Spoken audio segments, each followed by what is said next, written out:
Aujourd'hui, quel est le topo, surtout par rapport à la jeunesse de votre parti? Quelle sera, comment dirais-je, quelle sera exactement la stratégie? La stratégie, c'est d'abord définie par tout un chacun en tant que responsable du parti. Je pense qu'aujourd'hui, aucune structure dans notre parti ne peut prévaloir de ce qui prévaut. Vous allez m'excuser de la répétition, c'est-à-dire le mot d'ordre. L'objectif principal, c'est la réélection du président Macky Sall. Donc nous allons tous nous positionner en bouclier, en avant-gardiste, parce qu'aujourd'hui, tous les jeunes dans leurs communes respectives, dans leurs localités respectives sont responsables.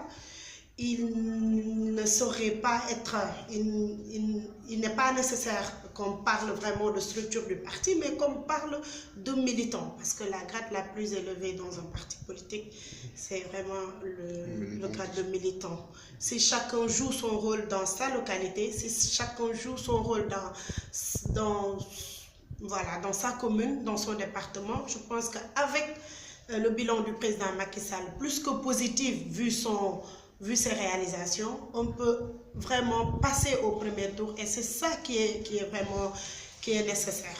Et je pense que tout un chacun s'y met. Est-ce qu'il ne faudrait pas rassembler trop? Parce qu'on entend à chaque fois des structures qui se réclament du président Macky Sall pour sa réélection.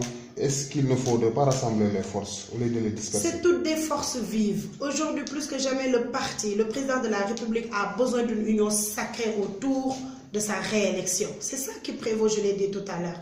Elles sont toutes des forces vives, autant dispersées qu'elles soient, c'est des forces du parti. Mais plus que jamais, vu les enjeux de l'heure, on a besoin que toutes ces forces soient rassemblées, que ça soit une union sacrée, qu'on parle d'un même langage, qu'on y va à la même direction.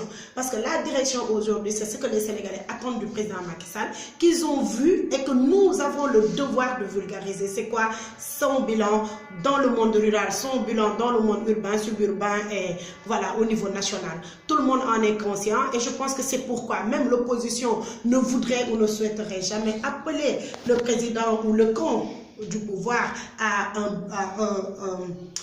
un débat sur le bilan du président Macky Sall parce que tout simplement, ils sont conscients du fait que le bilan est plus que positif. C'est un bilan nul selon Idrissa Seck.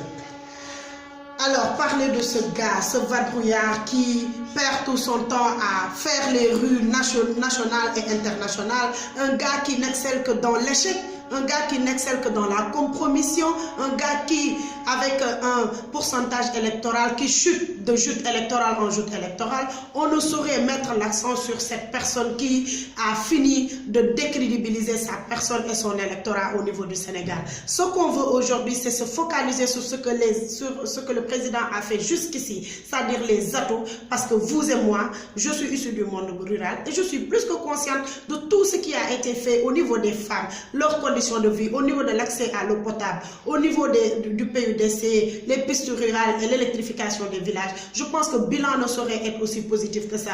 Et vu les infrastructures de haute qualité, le Sénégal est plus que jamais ouvert. Un pays attractif comme le nôtre, aujourd'hui, on le doit au leadership du président Macky Sall, on le doit à sa clairvoyance, mais on le doit aussi à son projet de société plus que jamais convaincant.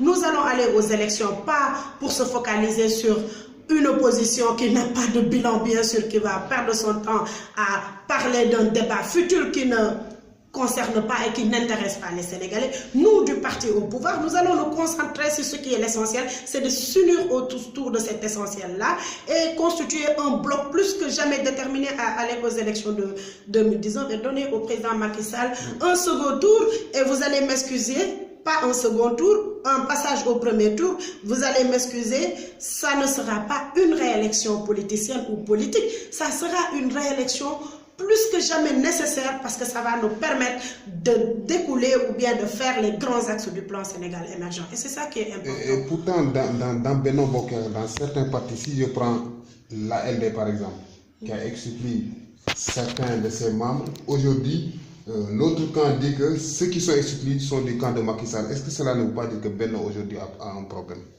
Ceux qui sont exclus du PD, du LD sont du camp de Macky Sall en réalité. Alors, je l'avais dit avec le problème du PS, je pense que les problèmes internes au sein des partis politiques concernent les militants qui s'activent au sein de ces partis politiques-là. Le président Macky Sall a la destinée de ce pays-là et est en train de la faire avec une stratégie qu'on ne peut pas décrire. Parce que tout ce qui vraiment l'intéresse, c'est non seulement sa réélection, mais c'est les préoccupations des Sénégalais. C'est ça qui intéresse le président. Ils sont dans l'acte, ils sont dans la parole, nous sommes dans l'acte. Alors, les problèmes des partis politiques, on le laisse aux partis eux-mêmes, parce que dans tous les partis, il y a des problèmes internes. Je ne saurais pas faire cette corrélation entre les partis qui ont des problèmes et le président de la République, parce que l'heure est plus que grave et il ne s'intéresse qu'aux préoccupations des Sénégalais. Il est dans l'acte, pas dans la parole.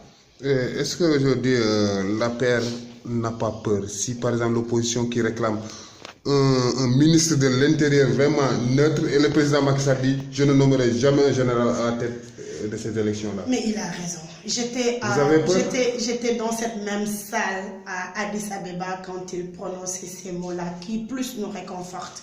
Il l'a redit lors de sa dernière visite en Mauritanie. Si vraiment le problème de ministre de l'Intérieur se posait au Sénégal, je pense que le régime de Wade n'allait pas vraiment quitter le pouvoir.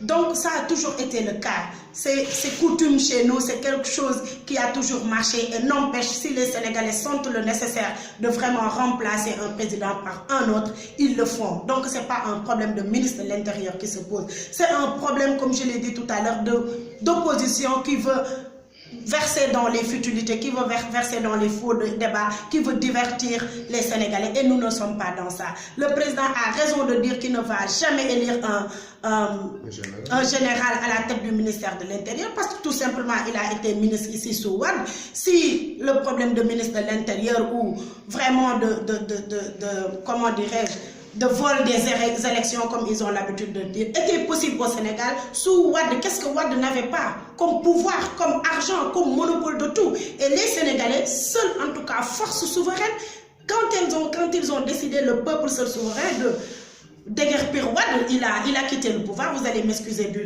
du terme. Mais ce qui est sérieux aujourd'hui, c'est de dire quoi? Nous allons aller aux élections avec un fichier électoral fiable, ce qui va prouver que les opposants sont dans la futilité. Ils parlaient au début de l'audit du fichier électoral. Aujourd'hui, ils nous parlent de l'audit du processus électoral. C'est-à-dire qu'eux-mêmes, ils ne sont pas dans ce qu'ils veulent être.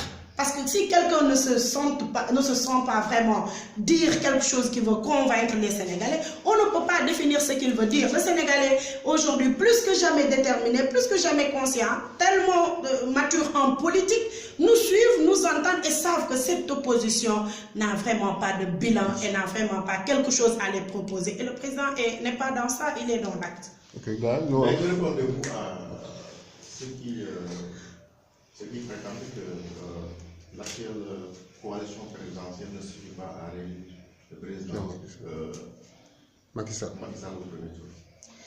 Ça, c'est leur analyse propre. Moi, je vois les choses autrement. Donc, je n'ai pas vraiment à me prononcer sur une analyse que je ne cautionne pas et que je ne partage pas. Ce que je vois est que autour du président Macky Sall, toutes les forces vives de la nation sont là. Ceux qui croient au plan Sénégal émergent, ceux qui croient que la destinée de ce pays est en train d'être bien menée par le président et qui partagent cette vision sont en train de mener à bien le bateau et qui savent qu'il va arriver à bon port. C'est ça que je crois. Ça va élire ou ça ne va pas élire. Le président s'y connaît et en 2019, s'il descend encore sur le terrain avec tous ses lieutenants, avec la jeunesse que nous sommes, plus que déterminés, l'opposition saura qu'il a un président face de lui qui va passer dès le premier tour. Donc vous êtes optimiste? Plus que jamais optimiste. Merci. Comme notre président. Wow. Bravo.